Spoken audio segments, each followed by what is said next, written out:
Morning students.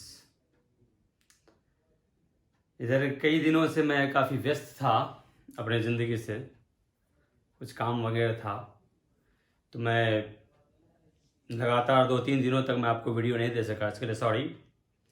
अब मेरा सारा काम हो गया, अब मैं फ्री हूँ। अब मैं लगातार आपको रोज़ एक वीडियो शेयर करते रहूँगा, आप लोग उसका लुत्फ़ उठाते रहिए।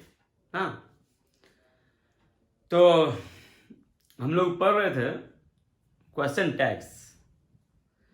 तो क्वेश्चन टैग्स बड़ा लंबा चल रहा है ना हम लोगों का, तो लंबा चलेगा भी यार, क्योंकि आप देख ही रहे हैं कि मैं एक एक टॉपिक को बारीकी से मैं सोच रहा हूँ कि आप लोगों को मैं समझाऊँ और बारीकी से आप उसको जानें।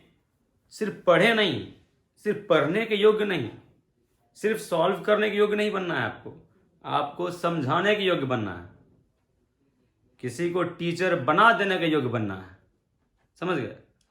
तो देखिए, आज क्वेश्चन टैग्स का एक नया जो है आपको रूल बताता हूं। पॉइंट है, आप लोग सुने होंगे नाम डेयर का और नीड का। किसका? देखिए,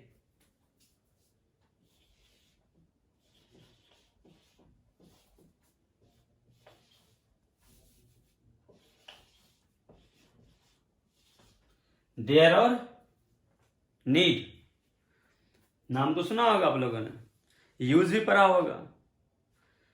लेकिन आज हम पढ़ेंगे कि डेयर और नीड का यूज क्वेश्चन टैग्स में कैसे होता है। देखिए, इसमें कुछ थोड़ा बहुत जो है ना, कुछ डिफरेंस है। आप सोच रहे होंगे कि तो हेल्पिंग वर्ब है तो जो रहेगा वो उठा कर देंगे, ऐसा कुछ नहीं है।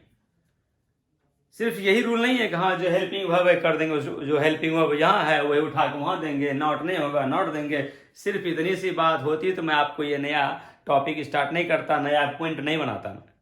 इसमें कुछ बातें और भी है, तो देखते हैं क्या है। बहुत ही मतलब देखा जाए तो आपको ये बड़े ध्यान से देखना होगा कि डेयर और नीड का यूज कैसे कैसे होता है। पहले मैं आपको डेयर बताता हूं। मैं डेयर, अगर आप समझ लेते हैं डेयर को अच्छी तरह से, तो आप नीड भी बिल्कुल उसी तरह से भी यूज किया जाता है। तो देखते हैं अपने डेयर का यूज।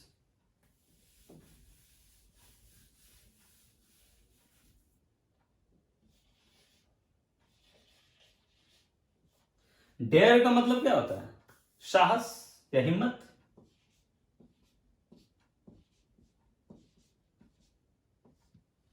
साहस या ही साहस करना, हिम्मत करना, जो कह दें आप।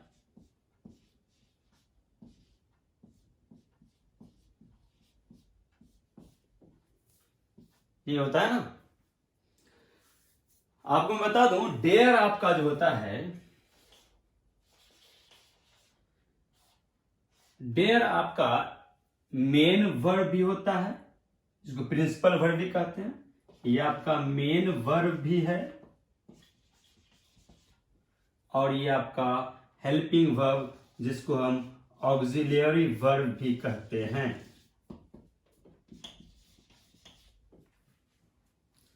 डेयर आपका मेन वर्ब भी है, ऑक्सिलियरी वर्ब भी है, हेल्पिंग वर्ब भी है। तो जब इसका यूज हम लोग क्वेश्चन टैग्स के लिए करना चाहेंगे, तो जाहिर सी बात है, आपको पता है कि क्वेश्चन टैग्स जब बनता है हमारा, तो वो क्वेश्चन टैग्स बनता है हेल्पिंग वर्ब से। तो मतलब अगर ये हेल्पिंग वर्ब का जब काम कर रहा है, ऑक्सिलरी वर्ब मतलब हेल्पिंग वर्ब, जब ये डेयर हेल्पिंग वर्ब का काम करेगा, तो यही डेयर उठ के क्वेश्चन टैग्स का हेल्पिंग वर्ब भी बनेगा। और अगर जब ये मेन वर्ब का काम करेगा, तब तो उठकर नहीं आएगा, क्योंकि मेन वर्ब का काम जब करेगा तो मेन वर्ब थोड़े उठा के वहां देते हैं। क्वेश्चन टेक्स्ट बनाने के लिए मेन वर्ब थोड़े ही ना उठा के देते हैं, क्वेश्चन टेक्स्ट बनाने के लिए हेल्पिंग वर्ब उठा के देते हैं। तो अब आपको समझ में आने लगा होगा कि आपको बिल्कुल ये पता है, भली भांति पता है कि क्वेश्चन टैग्स को बनाने के लिए किसका यूज होता है, कौन से सेंटेंस का? तो इंट्रोगेटिव सेंटेंस का। तो इंट्रोगेटिव सेंटेंस कैसे बनता है? हेल्पिंग वर्ब और सब्जेक्ट। तो जब ये हेल्पिंग वर्ब का काम करेगा तब ना ये उठ के जाएगा। अब मेन वर्ब का करेगा तो उठ के जाएगा वहां, नहीं ना। तो पहले हम लोग ये समझते हैं कि कब समझेंगे कि ये हेल्पिंग वर्ब है और कब समझेंगे कि मेन वर्ब है। और अगर जब मेन वर्ब होगा तो उसका क्वेश्चन टेक्स्ट जो बनेगा तो उसका हेल्पिंग वर्ब क्या होगा, तब ये समझना होगा ना, क्योंकि हेल्पिंग वर्ब ये रहेगा तब हेल्प में जाएगा। अगर मेन वर्ब रहेगा ये तो उसको जाएगा नहीं, तब जाएगा क्या, उस पर बहस कर लेते हैं, देखते हैं जरा सा।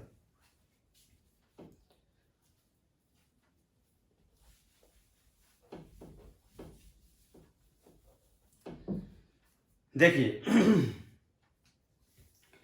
आप ये जान रहे हैं कि नॉट का प्रयोग कोई भी सेंटेंस में अगर आता है तो वो हेल्पिंग वर्ब के बाद आता है। कोई भी असर्टिव सेंटेंस की बात मैं करूं तो कोई भी असर्टिव सेंटेंस में, स्टेटमेंट में जब भी नॉट आता है तो वो हेल्पिंग वर्ब को लेकर आता है, उसके पहले हेल्पिंग वर्ब रहता है।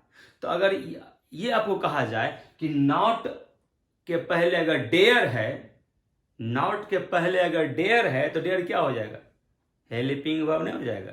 आप देखिए तो जब भी कहते हैं इज तब कहते हैं नॉट, कभी देखे हैं नॉट इज, कभी आप कहते हैं एम तब कहते हैं नॉट, आप कहते हैं वॉज तब कहते हैं नॉट। मतलब जब भी आप नॉट कहते हैं तो उसके पहले आप हेल्पिंग वर्ब को लगाते हैं। ये उल्टा कभी नहीं होगा कि not is, not am, not was, ऐसे नहीं होगा, ठीक, असर्टिव सेंटेंस में। तो आप देख रहे हैं कि सब में नॉट के पहले हेल्पिंग वर्ब आता है। तो उसी तरह अगर मैं यहां पर कर दूं डेयर नॉट, तो नॉट के पहले हेल्पिंग वर्ब आता है तो यहां भी नहीं होगी हेल्पिंग वर्ब, ये नहीं हो गया। तो मतलब क्या समझा आपने कि अगर डेयर के बाद असर्टिव सेंटेंस में डेयर के बाद नॉट का प्रयोग आया हुआ है, दैट मीन्स डेयर आपका यहां हेल्पिंग वर्ब का काम कर रहा है, मेन वर्ब तो है नहीं, क्योंकि मेन वर्ब के बाद नॉट नहीं आता। आप देख सकते हैं, देखिए sentence, I was not reading, ध्यान दीजिएगा, आई वॉज नॉट रीडिंग। आप इसमें आपसे सवाल है कि आपको बताना है जितना भी वर्ड इसमें है वो कौन वर्ड क्या कहलाता है। आई सब्जेक्ट कहलाता है, वॉज हेल्पिंग वर्ब कहलाता है, ये नॉट तो आप देखिए नॉट है, रीडिंग आपका मेन वर्ब कहलाता है। तो अब आप बताइए नॉट के पहले हेल्पिंग वर्ब, नॉट के बाद मेन वर्ब आता है, नॉट के पहले हेल्पिंग वर्ब आता है, नॉट के बाद मेन वर्ब। ये कभी उल्टा होगा कि I reading not was, possible है कि हम रीडिंग को यहां कर दें, वाज यहां कर दें। मतलब आप क्या समझ रहे हैं, मैं आपको समझाने की कोशिश कर रहा हूं कि नॉट के पहले जो होगा वो हेल्पिंग वर्ब ही होगा।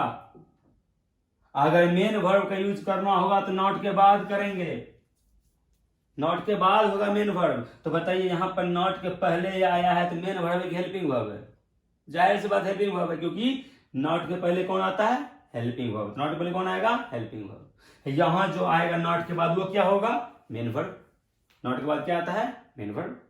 तो सिंपल सी बात है, आपने समझा अभी तक कि डेयर का प्रयोग जब नॉट के पहले हो that means it is your helping verb. You can use in question text with the help of this helping verb you can put here and give it some not or thing something। तो आप देख रहे हैं कि अगर ये dare का use अगर आप यहां कर देते हैं, क्या है ये, यहां हेल्पिंग वर्ब जा सकता है ना, and it has already the not, we cannot put here a not, it will be your affirmative, your question should be your affirmative because your statement is your negative, so your question text should be your affirmative not negative, understood। तो देखिए मैं option दे बताता हूं, देखिए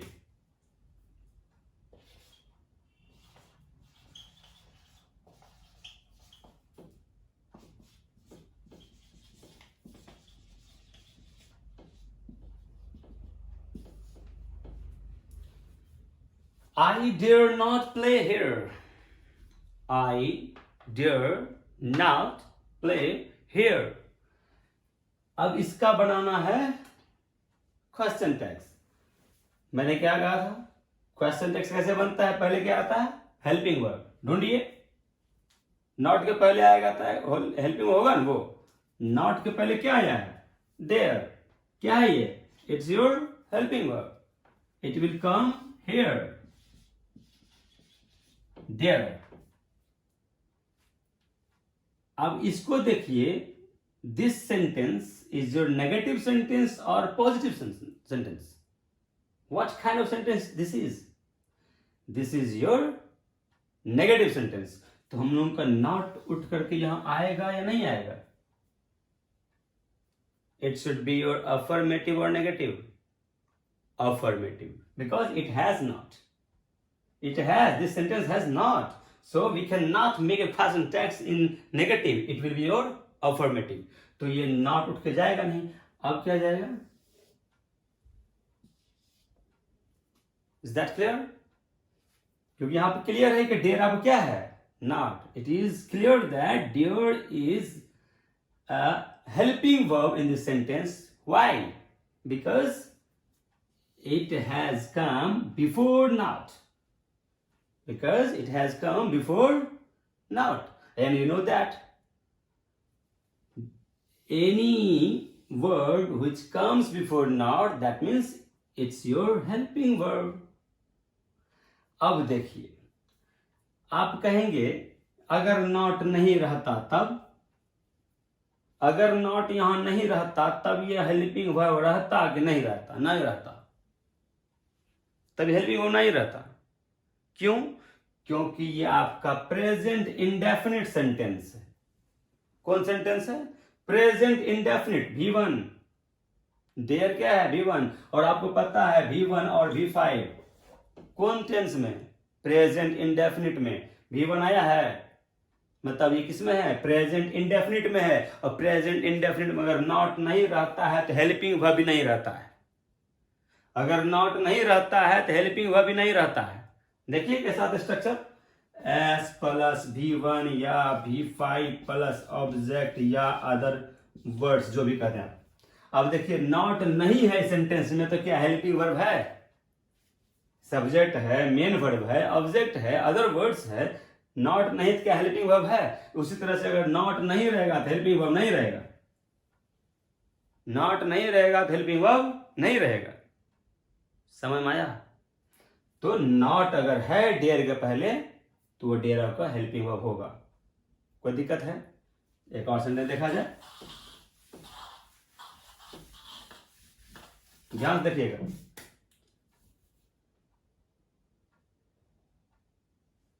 He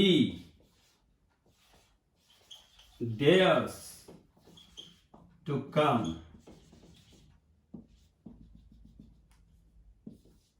He dares to come. अब आप ये कहेंगे इसमें तो नॉट नहीं है तो ये हेल्पिंग वर्ब तो नहीं होगा। नहीं ना होगा, मैंने क्या बताया था, ये क्या है, V5 है। कौन टेंस हुआ?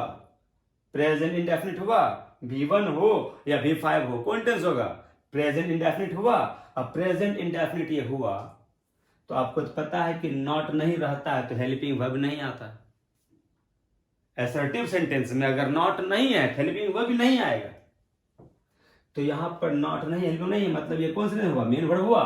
कौन सा वर्ब हुआ? ये मेन वर्ब हुआ। तो क्या आप क्वेश्चन टेक्स्ट बनाएंगे तो मेन वर्ब लेते जाएंगे? क्वेश्चन टेक्स्ट मेन वर्ब से बनता है, किससे बनता है? हेल्पिंग वर्ब से ना। तो यहां हेल्पिंग वर्ब आएगा। तो मैंने क्या कहा था, अगर हेल्पिंग वर्ब नहीं दिखे तो उसके मेन वर्ब को देखिए। तो मेन वर्ब इसमें से कौन है, कम है कि डेयर्स है? सब्जेक्ट के जस्ट बाद जो होता है वही ना मेन वर्ब होता है। जो वर्ब सब्जेक्ट के अकॉर्डिंग आता है वही ना मेन वर्ब होता है। तो ये मेन वर्ब हुआ ना, ये नहीं ना हुआ, ये टू लगा हुआ है जब किसी भी V1 में। या कम क्या है, V1 है।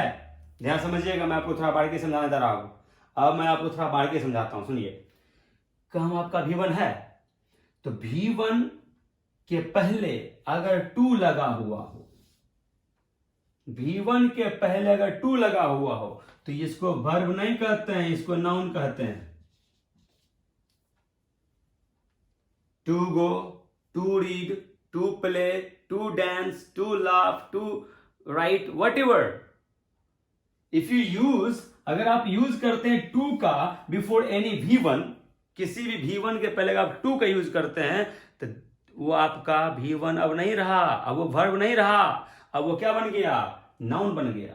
तो नाउन तो उठकर वहां जाएगा नहीं, ये तो नाउन हो गया ना, ये नाउन हो गया, इसको भाव मत समझना, ये नाउन हो गया। तो ये नाउन है, ये सब्जेक्ट है, तो ये क्या होगा, मेन वर्ब होगा। Subject, verb, object. ऑब्जेक्ट काम कौन करता है, नाउन या प्रोनाउन।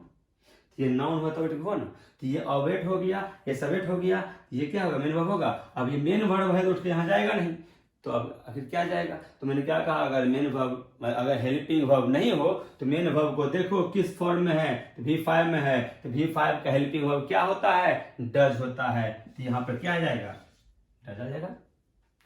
नॉट है क्या, नहीं है ना, नॉट दीजिए। सब्जेक्ट क्या है, ही दीजिए। ओवरऑल मैं ये कहना चाहूंगा कि अगर डेयर के साथ नॉट लगा है तो वही डेयर जाएगा आपके क्वेश्चन टेक्स्ट का हेल्पिंग वर्ब बनने के लिए। अगर डेयर के साथ, मैं इसने फिर देता हूं, देख लीजिए, मैं दोनों फिर कंपैरिजन बताऊंगा।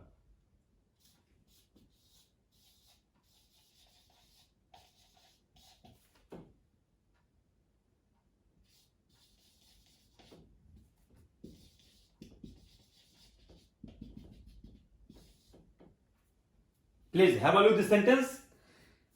यू कैन सी हियर, यहां डेयर के बाद नॉट है और यहां डेयर के बाद नॉट नहीं है। जब डेयर के बाद नॉट हो तो मतलब ये डेयर काम कर रहा है हेल्पिंग वर्ब का, और जब डेयर के बाद नॉट नहीं हो तो काम कर रहा है वो मेन वर्ब का। समझ रहे हैं, यहाँ डेयर के बाद नॉट नहीं है, क्या काम कर रहा है, मेन वर्ब। यहाँ डेयर नॉट है, क्या काम कर रहा है, हेल्पिंग वर्ब। अब जब ये खुद हेल्पिंग वर्ब है तो क्वेश्चन टेक्स्ट बनाने में क्या आपत्ति है, हेल्पिंग वर्ब यहाँ आता ही है, नॉट पहले से है, नॉट वहां जाएगा नहीं, सब्जेक्ट जाएगा, सब्जेक्ट यहां कर दिए। लेकिन वो यहां क्या था, यहां पर डेयर आपका हेल्पिंग वर्ब नहीं था, मेन वर्ब था, क्योंकि नॉट नहीं है, मेन वर्ब है। मेन वर्ब है तो हेल्पिंग वर्ब तो दिख नहीं रहा। तो मैंने क्या कहा था, जब हेल्पिंग नहीं दिखे तो मेन वर्ब देखिए कौन फॉर्म में है, ये देख रहे हैं V5 में है, तो V5 का हेल्पिंग वर्ब डज, नॉट नहीं है, नॉट सब्जेक्ट, एनी फॉर्म। समझ में आया, एक और सुन लेते हैं।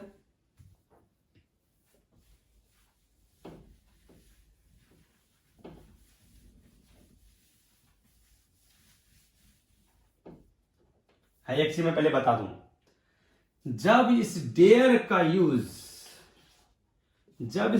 का यूज आप मेन वर्ब के रूप में करते हैं तो ये किसी भी फॉर्म में आ सकता है। V1 में आ सकता है, V2 आ सकता है, V3 आ सकता है, V4 आ सकता है, V5 आ सकता है, कोई भी फॉर्म में आ सकता है। आपको पता है कि इसमें V1 होता है प्लूरल और V5 होता है सिंगुलर। आप जो पढ़े हैं ये प्रेजेंट इंडेफिनिट में S plus V1 V5 plus object या अदर कॉम्पोनेंट पढ़े हैं ना, तो यहां पर V1 क्या है, प्लूरल है, V5 क्या है, सिंगुलर है। सिंगुलर सब्जेक्ट रहेगा, सिंगुलर वर्ब आएगा, प्लूरल सब्जेक्ट रहेगा, प्लूरल वर्ब आएगा। मतलब सिंगुलर सब्जेक्ट में V5, प्लूरल सब्जेक्ट में V1, ये रूल है ना। हाँ, तो आप देख रहे हैं कि जब डेयर का प्रयोग मेन वर्ब में होता है तो कोई फॉर्म में आ सकता है।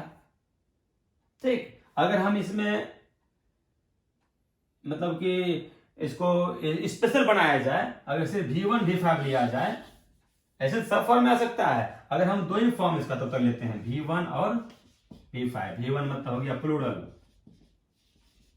V5 मतलब हो गया सिंगुलर। मतलब जब आपका डेयर V1 में रहेगा तो प्लूरल कहलाएगा, जब भी डेयर आपका V5 मतलब S लग जाएगा, अगर V5 बन जाएगा तो वो सिंगुलर हो जाएगा। कब, जब मेन वर्ब का काम करे तब, और जब इसका प्रयोग हम हेल्पिंग वर्ब के रूप में करते हैं। अभी तो मैंने आपको क्या कहा कि आपका डेयर हेल्पिंग वर्ब का भी काम करता है और मेन वर्ब का भी काम करता है, दोनों काम करता है। आपका डेयर हेल्पिंग वर्ब का भी काम करता है और मेन वर्ब का भी।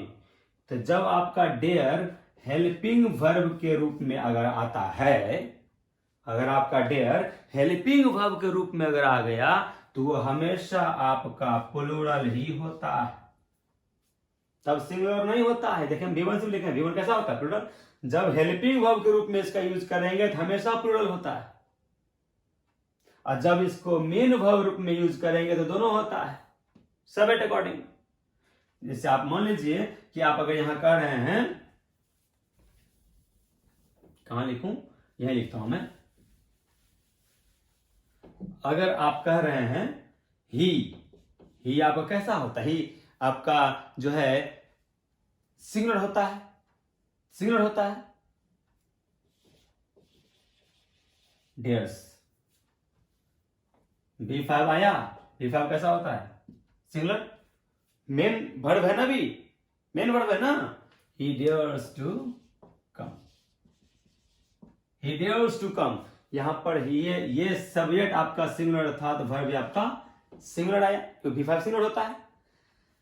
और जब अगर सब्जेक्ट प्लूरल हो, यहां पर हम ही के बदले में दे कर देते हैं, दे प्लूरल होता है, ये क्या हो जाएगा आपका? यहां पर डेयर हो जाएगा, दे डेयर टू कम। देखिए डेयर आपका V1 है, V1 है ना। V1 कैसा होता है? प्लूरल होता है। मतलब subject singular, verb singular, subject plural, verb plural. ये कब? जब मेन वर्ब काम करता है तब। और जब हेल्पिंग वर्ब काम करना शुरू करवाएंगे इसको, हेल्पिंग वर्ब कैसे काम करेगा? जैसे नॉट लगा देंगे, असर्टिव सेंटेंस का को अगर हम इसको हेल्पिंग वर्ब में अगर कन्वर्ट करना चाहें तो कैसे होगा? नॉट लगा देंगे। अगर यहां नॉट लग गया, हम दोनों नॉट लगाते हैं, चलिए यहां भी नॉट लगा दिए, इस सेंटेंस में भी यहां नॉट लगा दिए, हम दोनों नॉट लगा दिए। जैसे नॉट लगा, अब ये दोनों हेल्पिंग वर्ब बनेगा ना, क्योंकि नॉट के पहले क्या होता है? Helping verb. जैसे नॉट लगा, अब इस वक्त क्या हो गया? Helping verb. मैंने क्या कहा? जब ये हेल्पिंग वर्ब का काम करता है तो हमेशा हमेशा V1 थे, V1 करो इसको, ये तो पहले से V1 है। हेल्पिंग वर्ब का काम करेगा तो हमेशा V1 ही रहेगा, ये हमेशा प्लूरल ही रहेगा ये, चाहे सब्जेक्ट कैसा भी रहे। सब्जेक्ट सिंगुलर हो तो भी प्लूरल आएगा ये, और सब्जेक्ट प्लूरल हो तो भी प्लूरल आएगा ये। तो डेयर का यूज आप फिर सुन लीजिए। डेयर का यूज जब आप मेन वर्ब के रूप में काम करेंगे, मेन वर्ब के रूप में, डेयर का यूज आप मेन वर्ब में कर रहे हैं, तो ये सिंगुलर प्लूरल दोनों होता है, सब्जेक्ट अकॉर्डिंग। सब्जेक्ट सिंगुलर तो डेयर हो जाएगा डेयर्स, सब्जेक्ट प्लूरल तो डेयर रहेगा डेयर ही।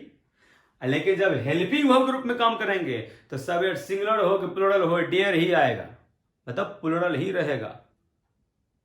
मतलब जब हेल्पिंग वर्ब में आता है ना तो थर हो जाता है। हाँ, हम कुछ आ जाए, हम रहेंगे यही, तो हेल्पिंग वर्ब में हमेशा सेम देखा जाए।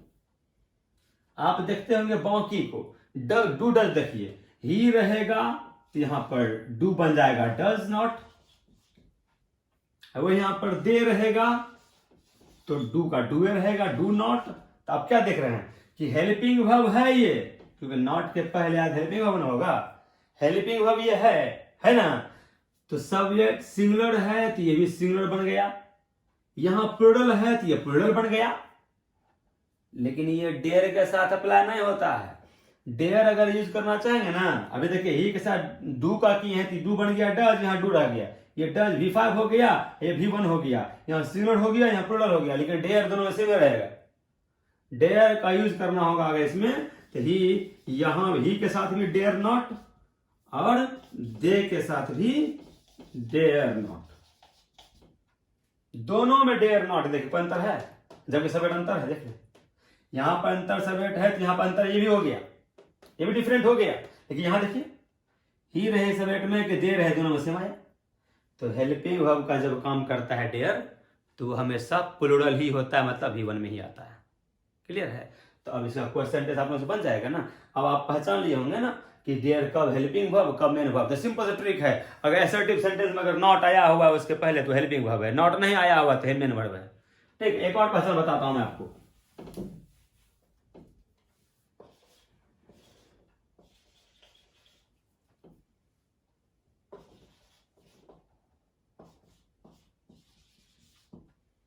देख लीजिए, आपके यहां पर नॉट आया है, नॉट के पहले क्या होगा, ये हेल्पिंग होगा। अभी एक हेल्पिंग वर्ब आया है, मैंने क्या कहा, नॉट के पहले हेल्पिंग वर्ब, नॉट के बाद मेन वर्ब आता है। नॉट के पहले हेल्पिंग वर्ब, नॉट के बाद मेन वर्ब। तो आप क्या देख रहे हैं, ये पहचान मैं बता रहा हूं आपको डेयर का, मैं पहचान बता रहा हूं कैसे पहचानेंगे हेल्पिंग और मेन वर्ब को। अब देखिए हम क्या करेंगे इसको अलग तरीका से। हम जानते हैं कि डेयर हमारा मेन वर्ब का भी काम करता है, डेयर हमारा मेन वर्ब का भी काम करता है। तो हमें अगर इसको मेन वर्ब बनाना चाहेंगे, अभी कौन है मेन वर्ब, यही है ना, नॉट के बाद मेन वर्ब ये है ना। अगर हम इसी को मेन वर्ब बनाना चाहेंगे तो ये मेन वर्ब को गुस्सा नहीं आ जाएगा, क्योंकि जब हम है ये हैं तो तुम उसको कहा बुला रहा है, नहीं कहेगा। तो अगर मान लो तो हम कहेंगे ना, हमें हमारा मन है इसको बनाएंगे मेन वर्ब, तो इसको बनाएंगे मेन वर्ब, तो बेचारा क्या करेगा, तब कहेगा तब हमको नाउन बना दो, हम रूप परिवर्तन कर दो मेरा, हमको ऐसे मत रखो। एक घर में दो एक पत्नी के दो बीवी साथ में रहती है ना। तो अगर इसको मेन वर्ब बनाना है तो इसका रूप बदलना होगा। तो देखिए जरा सा मेन वर्ब कैसे होगा, ये मेन वर्ब तभी ना होगा जब इस नॉट को दूसरा हेल्पिंग वर्ब दे देंगे। अभी इस नॉट के लिए हेल्पिंग वर्ब है, तो अगर नॉट आया है तो हेल्पिंग वर्ब आएगा ही। तो अब नॉट को कोई दूसरा हेल्पिंग वर्ब इसके पहले दे देंगे यहां, तब नहीं बनेगा मेन वर्ब। तो क्या करेंगे, प्रेजेंट इंडेफिनिट V1 आया है, प्रेजेंट इंडेफिनिट है, आए एक साथ डू नॉट। अब देखिए इस नॉट को हेल्पिंग वर्ब मिला, नॉट को हेल्पिंग वर्ब मिल गया। अब नॉट को जब हेल्पिंग वर्ब दे दिए, नॉट बोला डेयर को क्या, कि अब तुम जा सकते हो, अब तुम फ्री हो, हमको जो चाहिए था हमको मिल गया, तुम अब जा सकते हो। तो बेचारा आगे बढ़ गया। अब आप ही बताइए, नॉट के पहले हेल्पिंग वर्ब, नॉट के बाद मेन वर्ब। अब इस सेंटेंस को हेल्पिंग वर्ब मिल गया, मेन वर्ब मिल गया, तो ई मेन वर्ब का कोई वैल्यू है तो इसका रूप बदलना होगा ना। इसका रूप बदलता है, टू लगा करके नाउन बना दीजिए, टू प्ले कर दीजिए, नाउन बना दिए ना, क्योंकि एक जगह दो मेन वर्ब रहेगा नहीं। तो एक मेन वर्ब यहां बन गया तो इसको नाउन बना दिए। तो ये भी पहचान हो गया आपका, यहां पर डेयर क्या काम कर। अब ये मत सोचना कि नॉट आया थी हेल्पिंग, अरे नॉट के पहले हेल्पिंग रहता है, नॉट के पहले हेल्पिंग रहता है, नॉट के बाद मेन वर्ब रहता है। अब यहाँ पे क्या हो गया, मेन वर्ब हो गया। अब इसका क्वेश्चन टेक्स्ट बनाएंगे तो क्या होगा, जो हेल्पिंग वर्ब वही जाएगा, होगा डू नॉट, और नॉट तो पहले से है, डू आई होगा। इसका क्या होगा, इसमें क्या हेल्पिंग वर्ब है, नॉट पर डेयर, डेयर हो जाएगा डेयर, नॉट पर डेयर आई होगा, यहां होगा डू आई, यहां हो जाएगा डू आई, क्योंकि यहां का हेल्पिंग वर्ब डू है, यहां हो जाएगा डेयर आई, क्योंकि इसका हेल्पिंग वर्ब डेयर है। समझ में आ गया, डेयर समझ गए। चलिए, तो मैं समझता हूं कि आप डेयर से अब आपको प्रॉब्लम नहीं होगी। अगर कोई दिक्कत है फिर भी तो आप कमेंट करें, मैं उसको फिर से एक्सप्लेन करूंगा। Okay guys, see you tomorrow.